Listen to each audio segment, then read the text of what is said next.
Olá, tudo bem? O tema de hoje é sobre mamães da UTI, né? Só quem é mãe de UTI sabe o que está passando, aquilo que está sofrendo. E eu convidei hoje a Eliane para conversar um pouquinho com a gente. Ela é mãe de 3 crianças. Mas a Eliane, ela passou por 2 situações. A questão da prematuridade, que é a UTI neonatal, e a questão com a filha dela, que ela vai explicar pra gente, que é a questão da UTI pediátrica. Então, ela vai contar um pouquinho pra gente sobre isso, sobre a experiência dela nesse assunto. Eliane, conta pra gente, então. Oi, gente, tudo bom? Então, eu passei 2 vezes, né, pela UTI. A UTI NEO foi a mais recente, tem 2 anos, quando meu terceiro bebê nasceu. E é totalmente diferente da vivência de uma UTI pediátrica, né? UTI pediátrica você está ali lidando com doença, a prematuridade é bem menos difícil, né? Um pouco mais tranquila.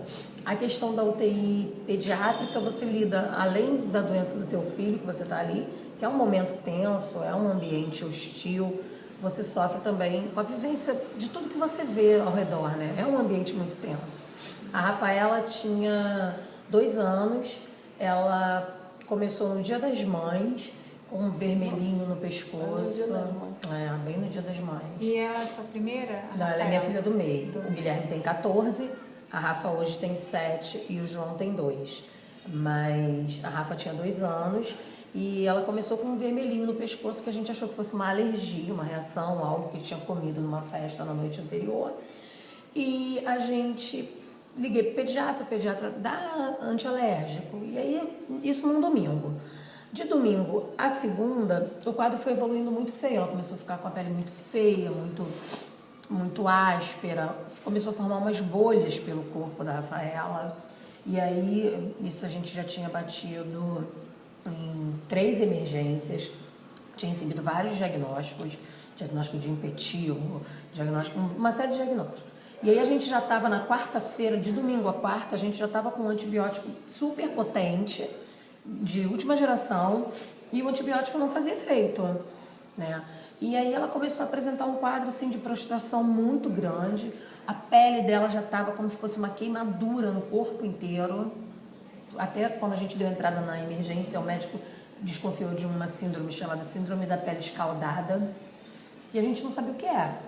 Foi quando eu levei num pediatra, no consultório de um pediatra amigo nosso, e ela estava já com a pele num estado que a gente não conseguia vestir roupa. Ela foi embrulhadinha pelada, embrulhada numa manta, uma coisa horrível. E prostrada, não comia, não bebia, já não abria os olhos direito, uma coisa muito, muito rápida. Nossa, imagina seu desespero. Uma evolução muito rápida. E algo assim que a gente não sabia o que era, porque eu tinha N diagnósticos, ela já estava fazendo um antibiótico fortíssimo e a gente não via resposta, né? E ele falou, Eliane, vai ter que internar, porque do jeito que ela tá, tipo, não tem condição de tratar em casa. E aí foi quando a gente chegou na emergência, uma emergência pediátrica, e o pediatra fez contato com o chefe dessa UTI, que já era amigo deles, e ele já estava esperando para receber a Rafaela. E a Rafaela entrou com um quadro de infecção generalizada. Nossa. Foi tratada como sepse. O tratamento de imediato que foi feito foi o que o pediatra da UTI falou, o chefe da UTI. A gente ainda não sabe o que é. Então a gente vai tratar como sepse para ver a qual antibiótico ela responde para saber. E aí ela entrou num quarto de isolamento porque as lesões na pele eram perigosas para ela, na realidade. Ela contrair mais alguma outra infecção, né? Então, nós entramos num quarto isolado na UTI e ela começou com 2 antibióticos, que é o protocolo de tratamento para sepse, e fez uma bateria de exames e tal, e aí descobriu-se que a infecção não estava no sangue. Então, não era uma infecção generalizada, era algo pontual, bem local. Nossa, e aí... Mas até descobrir isso... muito tenso. Tipo, por que acontece? O Guilherme tinha 7 anos nessa época, a Rafa com 2. Nunca tinham tomado nenhuma injeção na emergência para febre. Tipo, fez febre, foi para emergência, precisou tomar uma dipirona. Nunca tinha passado por isso, entendeu? Então foi uma coisa muito chocante para mim. Mas eu sempre achei que se eu precisasse passar por isso, que eu não ia aguentar. Mas a gente cata uma força que vem de dentro, é um troço que Só dá. Deus mesmo, esse momento, porque a gente não sabe de onde tira essa força. Cara, é uma folha. Eu fiquei 4 dias dentro da UTI sem sair nem pra tomar banho. Eu fiquei 4 dias sem banho, trancada dentro da UTI com ela. E o problema, assim, as visitas foram totalmente restritas. Só quem foi visitar ela foi o pediatra dela e o meu marido, o pai. Só. Mais ninguém visitou a Rafaela nesse período. Então, assim, quando a gente descobriu que a bactéria não estava no sangue, a gente ficou bem mais tranquila. E aí, eles retiraram um antibiótico, que ela estava usando 2. Eles retiraram um e aí ela foi responder. No final, o que a gente... Foi uma coisa, assim, muito curiosa. Da mesma maneira que a doença evoluiu rápido, ela evoluiu muito rápido. Ela regrediu muito rápido. Ai, amém. Foram 4 dias de UTI. A gente imaginava ficar...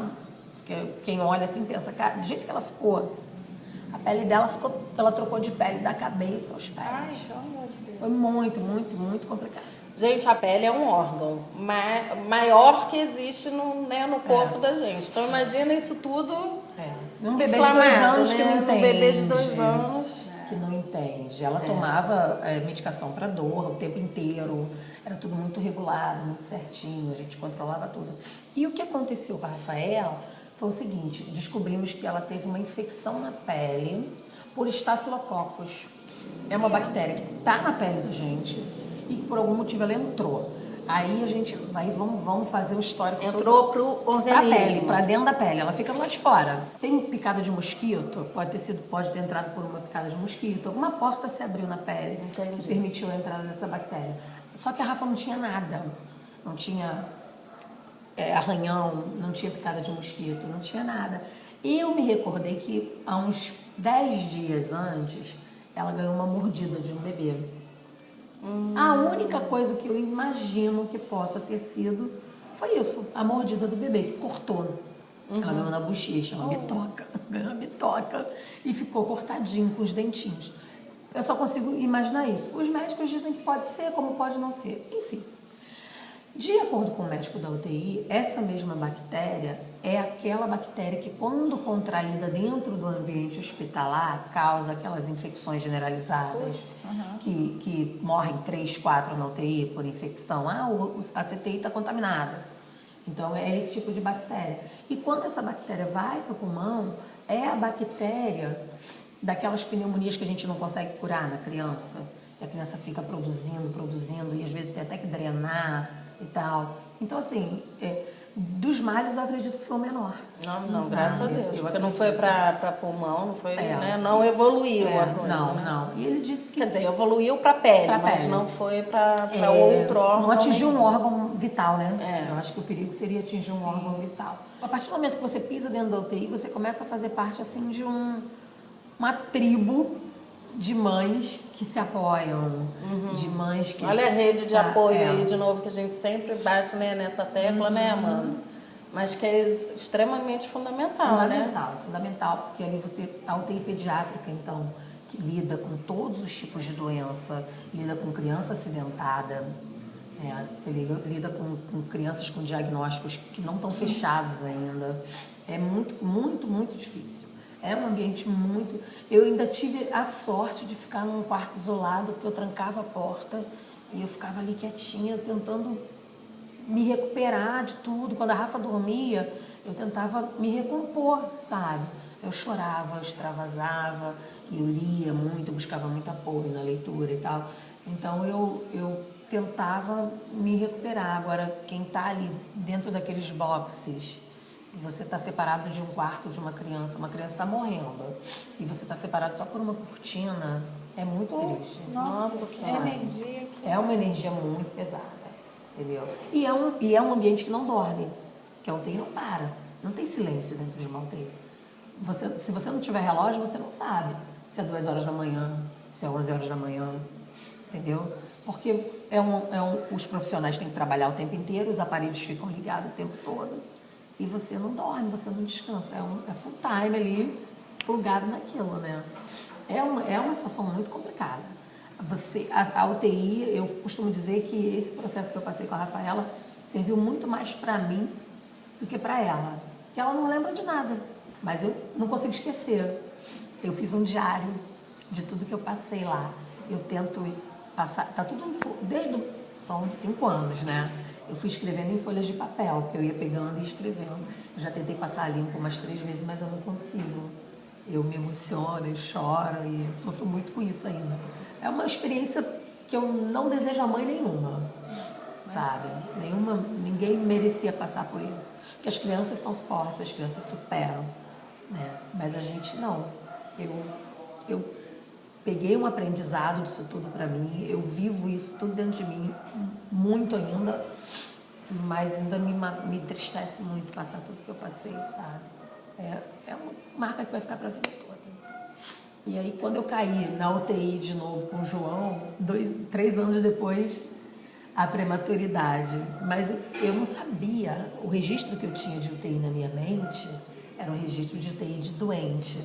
A UTI neonatal, ela é mais light, porque são bebês que estão ali lutando pela vida, né, na verdade. Lutando pela vida, mas de uma outra ótica. Não tão, alguns realmente estão em estados graves e tal, mas o próprio ambiente, acho que os próprios profissionais tentam tornar o ambiente mais leve, até por causa das mãezinhas que estão em fase de amamentar e tal.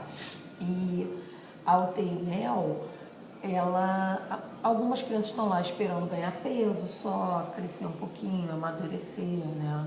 Então, é um pouco mais light, você não vê aquela UTI mista de criança que caiu do 8º andar, está ali toda quebrada, o outro que foi atropelado, o outro que tem uma doença grave, que está já, né, em fase terminal, o seu filho, que você também tem que estar ali para tratar, que do nada caiu dentro de uma UTI. Então, é uma experiência. E ele nasceu com quantos meses? O João nasceu com 35 semanas. 7 para 8 meses. Ficou quanto tempo na UTI? Uma semana. Ele ficou uma semana. Mas é porque, então, no caso, a sua experiência com a UTI neonatal foi mais por questão de esperar amadurecer o pulmãozinho e aumentar o peso, não, né? Ele nasceu até com peso bom. Ele nasceu com 2.700, teoricamente. É bem receberia bom. alta. O mais novo, o mais velho, nasceu com 2. E ainda assim, não precisou de UTI, engraçado, né? O Guilherme nasceu com 2 mas tem a quilos. ver com a idade gestacional. Porque tem a ver muito com o amadurecimento do pulmão. Exatamente. É por isso que eles Na semana que eu ia fazer a injeção para amadurecer o pulmão, eu fiz pressão alta em todas as gestações, né? Então, eu ia fazer uma injeção de corticoide para amadurecer o pulmão. Na semana, a minha bolsa rompeu. Aí eu não consegui fazer, entendeu? E aí o João nasceu, foi pro berçário. Só que no berçário ele fez uma descompensação e aí teve um pouquinho de dificuldade para respirar, um esforço, né? E aí mandaram ele para UTI. Na realidade, o que acontece? Eu imaginei que fosse um quadro, meu Deus, meu filho está entubado, meu Deus, ele não vai respirar, vou ficar aqui 1 mês na UTI. Na realidade, não foi nada disso. Quando ele recebeu a alta... Não, mas é porque você já estava com essa... trauma. Não, hoje em dia começou a febre, eu já fico enlouquecida. Isso aí, eu quis chamar a Eliane para conversar com a gente um pouquinho, porque no começo desse ano, o José, o meu filho, teve pneumonia. Foi um quadro leve de pneumonia, e aí, quando o médico falou na possibilidade de internar o José em UTI, né, porque a criança ela vai direto para UTI, por conta dessa pneumonia, eu enlouqueci. E aí a Eliane começou uma campanha, vamos fazer oração para o José. Eu falei, nossa, cara, que legal, vou fazer oração então para o José. E aí, porque eu estava muito nervosa só de imaginar a possibilidade dele ir para a UTI. E eu acho que isso acontece com todas as mães, né? Imaginou a possibilidade, e eu falei, não, vamos então falar um pouquinho sobre esse tema aqui. Até, de novo, a gente sempre também bate nessa tecla para mostrar para vocês que a gente está fazendo esse vídeo para acolher todas as mamães que, por um acaso, estejam passando por isso. Vocês não estão sozinhas. Foi fundamental esse movimento que, para mim, pro meu restabelecimento emocional que eu tava ali, esse movimento que a Eliana fez ali na internet. A Eliana é minha amiguinha de internet, estamos aqui Pessoalmente. então. Pessoalmente a gente tá se conhecendo agora. Primeira vez. E ela super topou. Eu falei, ai, que bom, vamos falar com todas as mães sobre isso, porque é importante que elas se sintam acolhidas. E é isso que você falou, a questão da rede de apoio ali, que vocês vão dando. A rede de apoio não é Força, só necessariamente família, né? Não, é qualquer de pessoa jeito do nenhum. convívio. Gente, toda né? mensagem, todo recadinho que você recebe é bem-vindo. E tudo que você puder falar. É porque às vezes a pessoa pensa assim, eu não sei o que eu falo com mamãe numa hora dessa. E aí não fala. Não E deixe o de dar o seu isso apoio. do negócio do não fala, né? Porque não sabe o que vai falar. Cara, é alguma Gente, coisa. fala assim, um abraço, Ai, uma fica oração, forte, fica forte, qualquer coisa, Segura mas aí, ó. mostrar pra mãe que ela tá acolhida, que ela tá... E outra coisa muito legal também é você ouvir o relato de outras mães que já passaram pela situação que você está passando. Isso é muito bom, isso dá uma força muito grande, sabe? Porque você se apega, você precisa se apegar em algo. Porque a questão, principalmente a questão de saúde, né, quando você está numa UTI... É porque você se vê vulnerável. Exatamente. Bate ali na sua Incapaz. impotência, porque quando é com o filho da gente, bate na impotência da gente, a gente fica desesperado, porque a gente quer estar vivendo, mas não quer que o filho da gente esteja vivendo. Não, tem né? até uma frase que eu gosto, adoçou a boca da minha filha, melou a minha. E o inverso é verdadeiro, né? A gente sofre muito mais também. Um mal feito ao seu filho te dói muito mais do que um Porque é feito a isso que você mesmo. está falando. Você vê que você ainda não conseguiu digerir essa história. Para ela, a força que você estava dando para ela foi de tamanha importância na vida dela. E eu estou frisando isso aqui porque a gente fala muito da questão da primeira infância. Que assim, por mais que esteja lá no inconsciente dela, mas você fortaleceu a Rafaela de alguma forma, entendeu? E a minha relação de mãe e filha também mudou. Total. Eu tenho uma história ainda, que foi uma questão assim, de que eu sofri um pouco com o nascimento da Rafaela, porque a Rafaela chegou meio de surpresa, né? No momento que eu estava numa carreira muito sólida, solidificando minha carreira profissional, concluindo minha faculdade. Então, eu tive que parar tudo por conta da Rafaela. Olha, a gente falou sobre isso no vídeo sobre gestação, hein, mãe? Eu tive que parar tudo por causa disso. E eu, nesse momento que aconteceu esse problema com a Rafaela, eu ainda não conseguia entender e aceitar isso, sabe?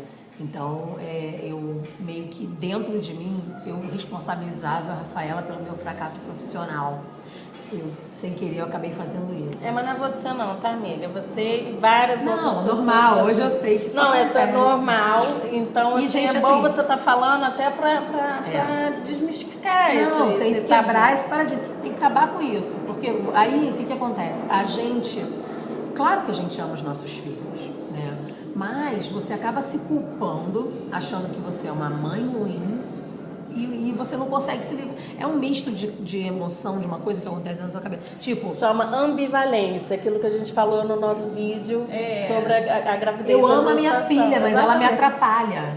E Olha isso. essa é a ambivalência. Entendeu? Ambivalência é um exemplo concreto, gente, sobre a ambivalência. E eu tava entrando E foi um momento que o meu marido teve uma ascensão muito grande na carreira dele. E antes a gente trabalhava top a top. De repente, ele foi crescendo, e eu parada. Aquilo foi me dando um surto. Eu realmente fui surtando.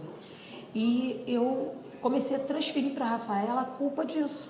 Por quê? Era uma bebê que precisava de atenção, que precisava Na de... verdade, você foi transferindo uma frustração que você estava naquele momento. Exatamente. Você, pessoa...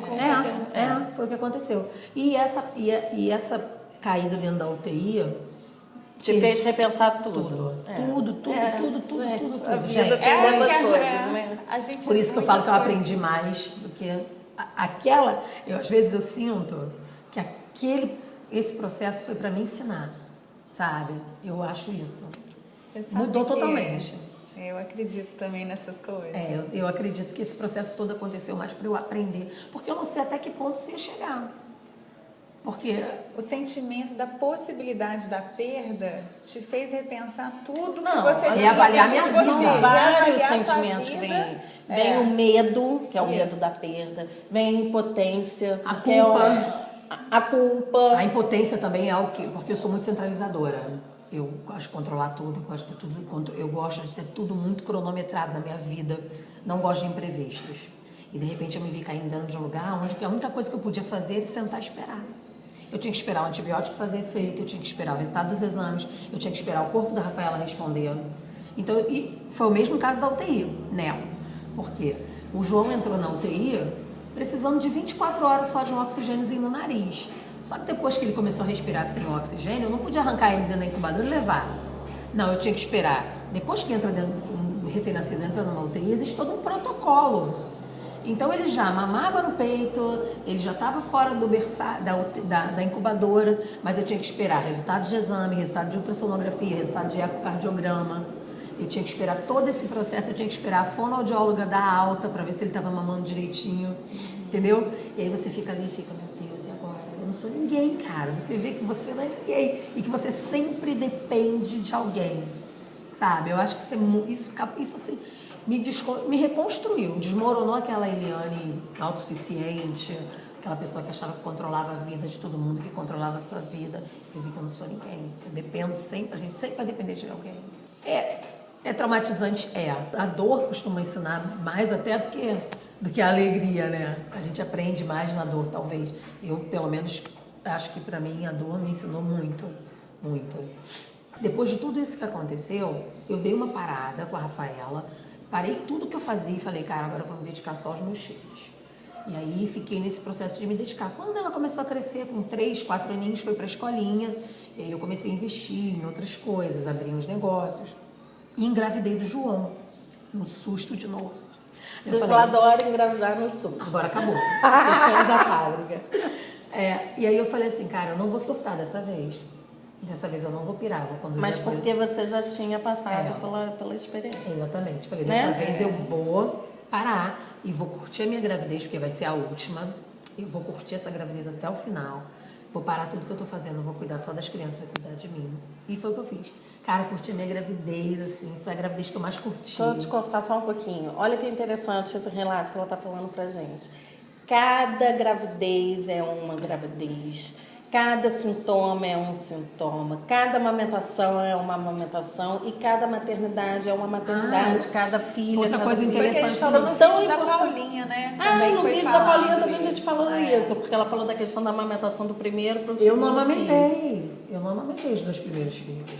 Tipo, o Guilherme eu não conseguia amamentar de jeito nenhum, nada. A Rafaela eu amamentei 15 dias, mas nunca foi exclusivo. O João, eu falei, não, agora eu vou. E principalmente por ele estar na UTI, gente, o apoio na amamentação é tudo. Tudo. Cara, é tudo. Aquele pessoal ali, a fono ali me ajudando, a fisioterapeuta me ajudando. Cara, de novo a gente está falando da rede de apoio. Eu fui aprender a amamentar no 3º filho. Pois é. Tá vendo? Entendeu? Meu 3º Como é que é importante a gente falar sobre isso. A rede de apoio é muito bom. Gente, tem tudo a ver. A mãe precisa disso. A amamentação é muito. Eu acho que é uma das fases mais difíceis. Eu vou te falar que eu acho que a amamentação é 50% o desejo da mãe de amamentar e 50% a rede de apoio que ela tem. Entendeu? Eu acho que é o maior desafio assim, da maternidade. Eu acho que é a amamentação. Porque o resto vai fluindo naturalmente. A amamentação, ela... É porque a amamentação, ela tem esse tabu. Porque a gente fica vendo esses comerciais, né? Vai lá, bota o neném lindo, fofo, e a mãe assim, rindo, linda e maravilhosa. Maquiada, né?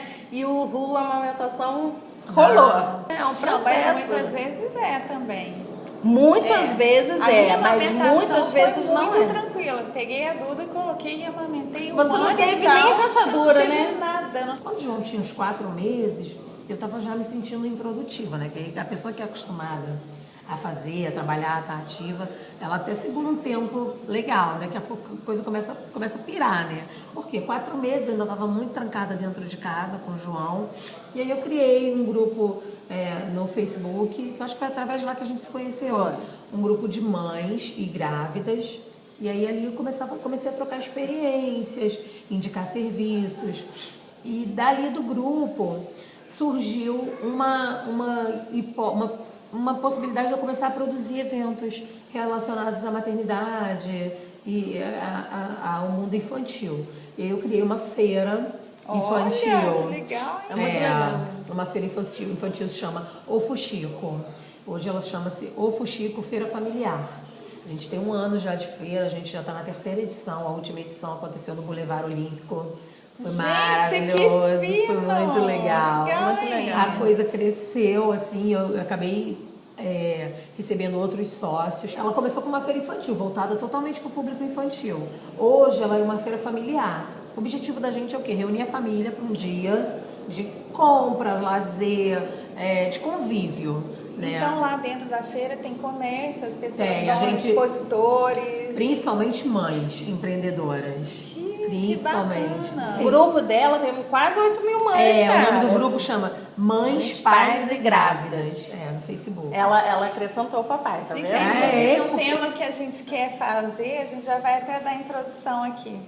Porque é a mãe que se reinventa nas possibilidades que tem. O empreendedorismo Entendeu? materno, isso aí. Então, você não está em condição de sair para trabalhar e coloca a criatividade para funcionar. E no Instagram eu conto um pouquinho do meu dia a dia, minha rotina com os filhos. É mãe de 3. @mãe _de 3 RJ. Mãe de 3 RJ, você joga lá que você acha. É o meu dia a dia, meus filhos são umas figuras. Aí, isso tudo, o resumo da minha vida, né, cara? Tipo, tudo é fase. Tudo é fase. Eu acho assim, tudo é fase. Tudo é fase, vai tudo passar. Tudo é fase e tudo passa. Tudo passa, cara. A gente tem que ficar naquele mantra, vai passar. É isso, repete o mantra. Vai passar. Aí, é o que eu falo sempre. Repete o mantra. É uma fase, vai passar. É uma fase, vai passar. Não adianta a gente se desesperar, sabe? O bebê vai depender o filho vai ser filho para a vida inteira. Mas à medida que ele cresce, ele vai ficando mais independente. Mas é encarar de forma bem-humorada. Eu tenho escolha. Ou eu encaro numa boa, ou eu vou sofrer, minha vida vai ser só chorar, só me lamentar. Aí o casamento acaba, porque, afeta o casamento, sabe? A relação marido e mulher afeta. Na realidade, os filhos não estragam o casamento. Que estraga a maneira como a gente conduz esse casamento com o filho. É porque a chegada do filho, a gente até falou isso aqui no vídeo da gravidez também, ela vai recolocando as posições, entendeu?